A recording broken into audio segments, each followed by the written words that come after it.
Welcome to my YouTube channel. और आज हम 11th स्टैंडर्ड के केमिस्ट्री का चैप्टर नंबर 1, ठीक है, 1.4 पेज नंबर 4 पर है ये, जिसमें हम पढ़ेंगे लॉज ऑफ केमिकल कॉम्बिनेशन। ठीक है।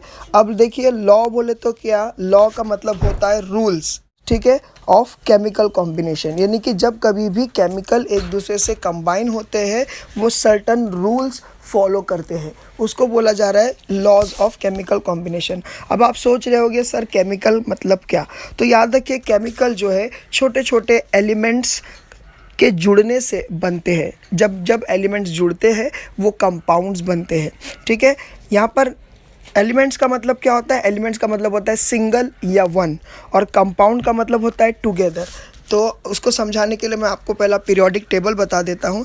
ये देखिए, ये है empty, that is a modern periodic table.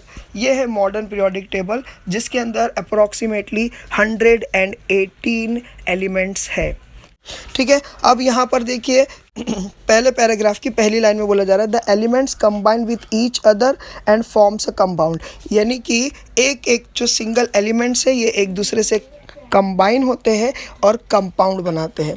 तो याद रखिए, मिसाल के तौर पे मैं आपको बता रहा हूँ। अभी देखिए, यहाँ पर हाइड्रोजन एक एलिमेंट है, ठीक है। जब ये हाइड्रोजन एक ऑक्सीजन के साथ कंबाइन होगा तो हमको मिलेगा क्या, H2O। नेचुरली ये इम्बैलेंस्ड है, तो इसका बैलेंस्ड करने के लिए हमको क्या करना पड़ेगा, यहाँ पर 2 और यहाँ पर 2 लगाना पड़ेगा, ठीक है। तब जाकर ये होगा वाटर, 2 वाटर मॉलिक्यूल्स। अब क्या हो गया, ये हो गया बैलेंस। और याद रखिए, एक element hydrogen combines with element of oxygen to form a water molecule और a water एलिमेंट, ठीक है। तो ऐसे एलिमेंट जुड़ जुड़कर कंपाउंड्स बनते हैं जिन्हें हम केमिकल्स भी कहते हैं। इसके आगे लिखा है this process is govern by 5 basic laws discovered before the knowledge of molecular formula. यहाँ पर इसका बोलने का मतलब क्या है कि ये जो भी एलिमेंट्स एक दूसरे से जुड़ते हैं, कंबाइन होते हैं, तो याद रखिए वो ऐसी रैंडमली नहीं होते हैं।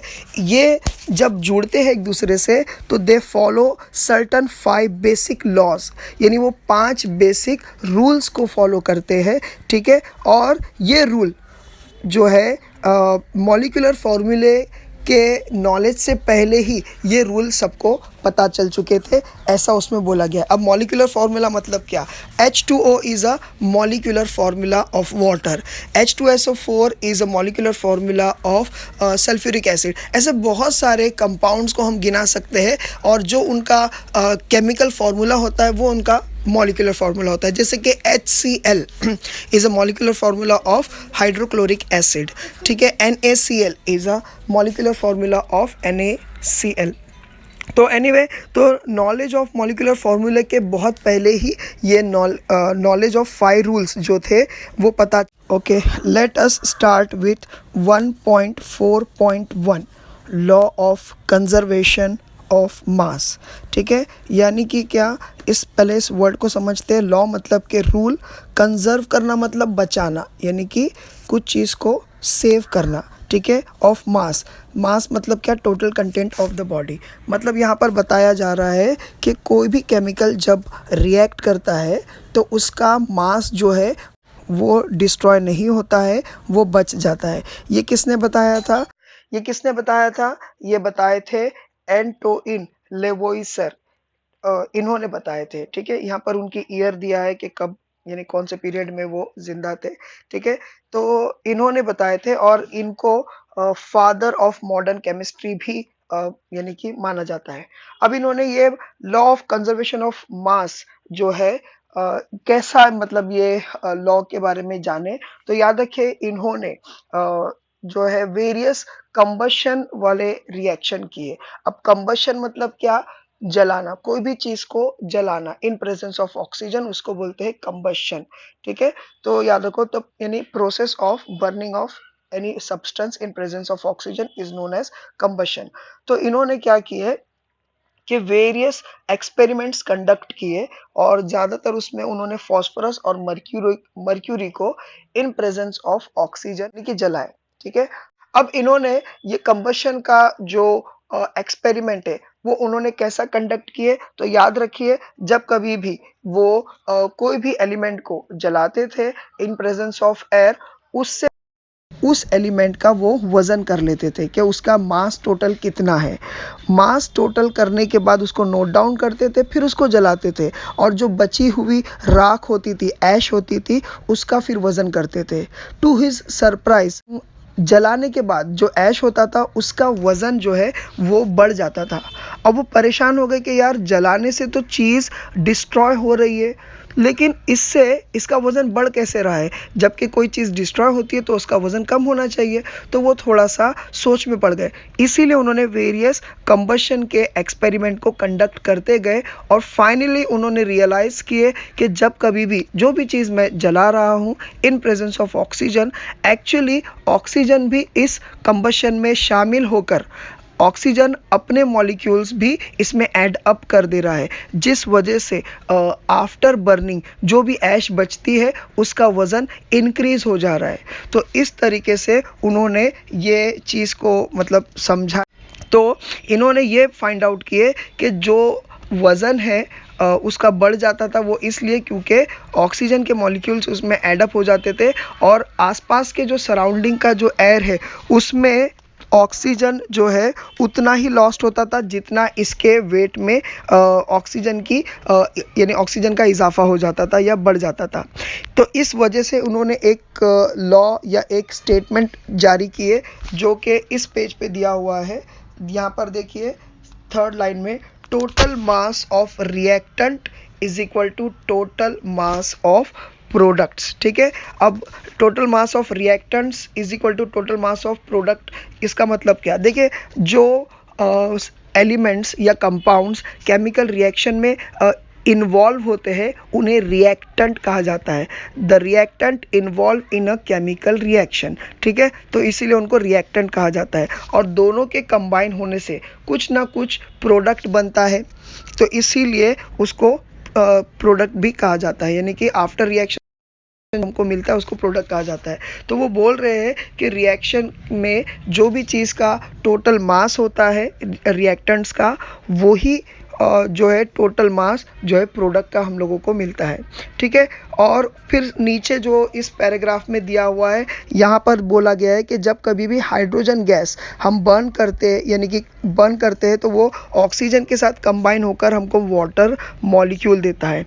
तो मास ऑफ वाटर फॉर्म्ड, जो भी मास वाटर का बनता है वो मास अगर हम कैलकुलेट करेंगे तो हाइड्रोजन गैस के मास का प्लस ऑक्सीजन गैस के मास का जो है ये एडिशन होता है, यानी कि ये दोनों का सम अप हो जाता है, यानी कि एडिशन हो जाता है और तब जाकर जो है हम लोगों को वाटर मॉलिक्यूल मिलता है। तो इससे क्या पता चल रहा है, तो देखिए लास्ट डार्क लाइन में बोल्ड लाइन में लिखा हुआ है कि मास can neither be created nor destroy. इसका मतलब क्या, इसका मतलब ये कि मास को ना क्रिएट किया जा सकता है ना ही डिस्ट्रॉय किया जा सकता है। तो ये सब कुछ लिखा हुआ था 1.4.1 law of conservation of mass. अब हम अगला देखते हैं। अब let us start with 1.4.2 that is law of definite proportion. Law का मतलब होता है रूल, ठीक है, रूल एंड रेगुलेशन, और डेफिनाइट का मतलब होता है फिक्स्ड, ठीक है। प्रपोर्शन का मतलब होता है शेयर, यानी कि वो रूल जिसमें फिक्स्ड शेयर के बारे में समझाया गया है। तो देखिए यहाँ पर शुरू करने से पहले ही मैं थोड़ा शॉर्ट में समझाने की कोशिश करता हूँ कि कोई भी कंपाउंड या केमिकल, चाहे वो मैन मेड आपने बनाए हो, मतलब सिंथेटिक मतलब सिंथेसिस, और सिंथेसिस का मतलब होता है टू मेक, तो आपका बनाया हुआ हो या नेचुरली अकरिंग या फाउंड हुआ हो, ऐसे मतलब कोई भी केमिकल या कंपाउंड जो होते हैं उनका परसेंटेज वेट जो होता है वो हमेशा फिक्स्ड होता है। जैसे यहाँ पर आपके बुक में उसने सेकंड एग्जाम्पल दिया हुआ है, यानी सेकंड लाइन में एग्जाम्पल दिया हुआ है कि क्यूप्रिक कार्बोनेट। अब देखिए क्यूप्रिक कार्बोनेट का फॉर्मूला होता है CuCO3। क्या होता है CuCO3, जिसमें से Cu मतलब के कॉपर, C का मतलब होता है कार्बन एंड O का मतलब होता है ऑक्सीजन। यानी कि यहाँ पर 3 एलिमेंट्स मिलकर क्यूप्रिक कार्बोनेट कंपाउंड या केमिकल बनाए हैं। तो यहाँ पर आप देख सकते हो, यहाँ पर ये जो टेबल में समझाने की कोशिश किया है कि नेचुरल सैंपल मतलब क्या, जो नेचर ने बनाया है, ठीक है, या नेचुरली अकर हुआ है क्यूप्रिक कार्बोनेट, उसका अगर हम कंपोजिशन देखेंगे, परसेंटेज, याद रखिए ये वेट का परसेंटेज को, इन लोगों का जो भी वेट था क्यूप्रिक कार्बोनेट में, उसको परसेंटेज में कन्वर्ट किया गया है, ठीक है। तो percentage of copper, percentage of oxygen and percentage of carbon.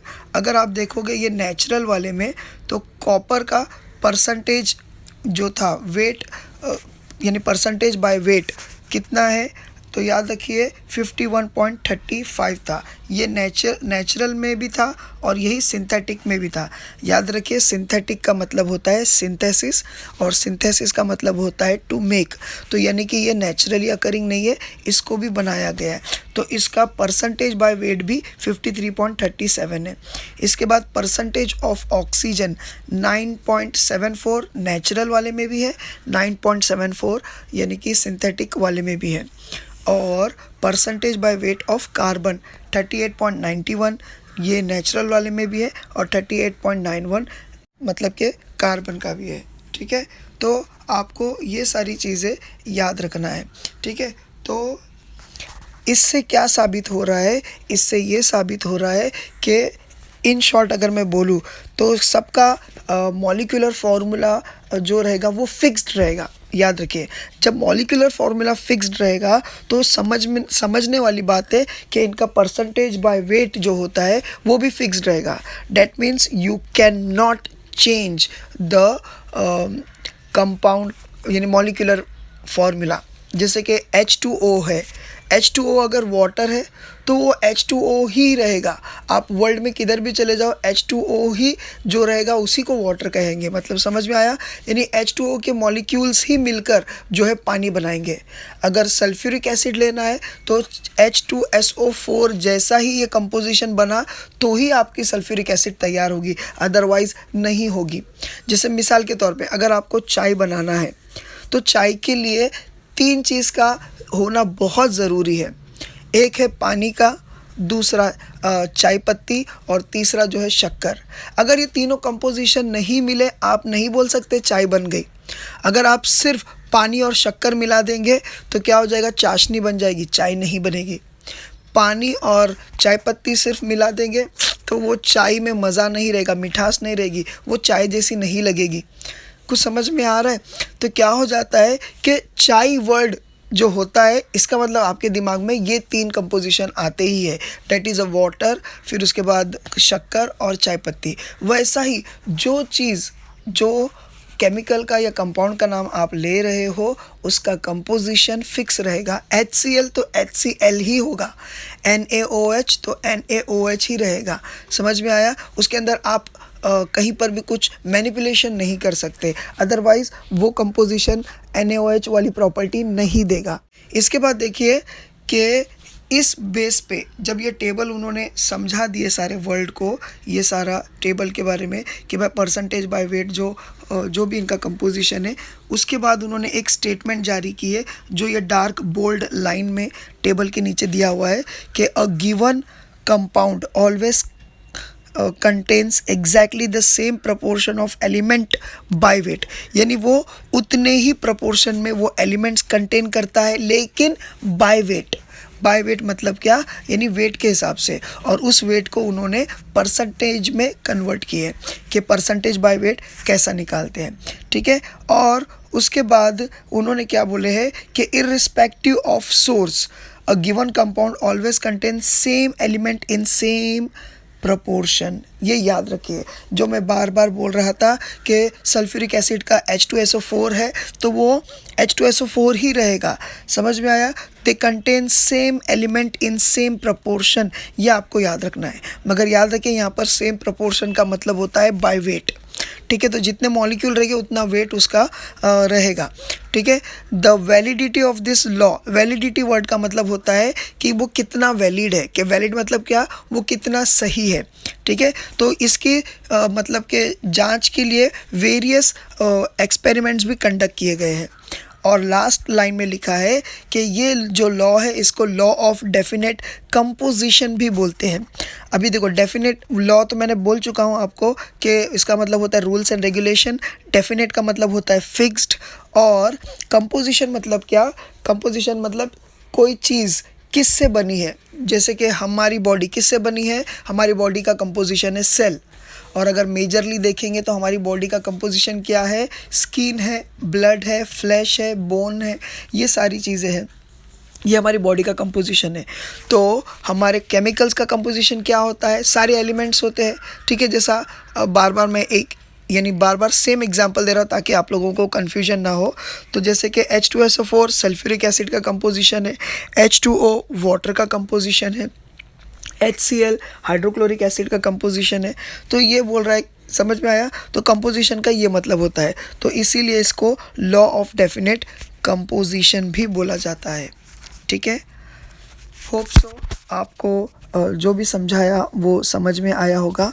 Next video में हम लोग 1.4.3 एंड 1.4.4 देखेंगे, ठीक है। तो with this I and up with my today's lecture. Thank you for watching my video.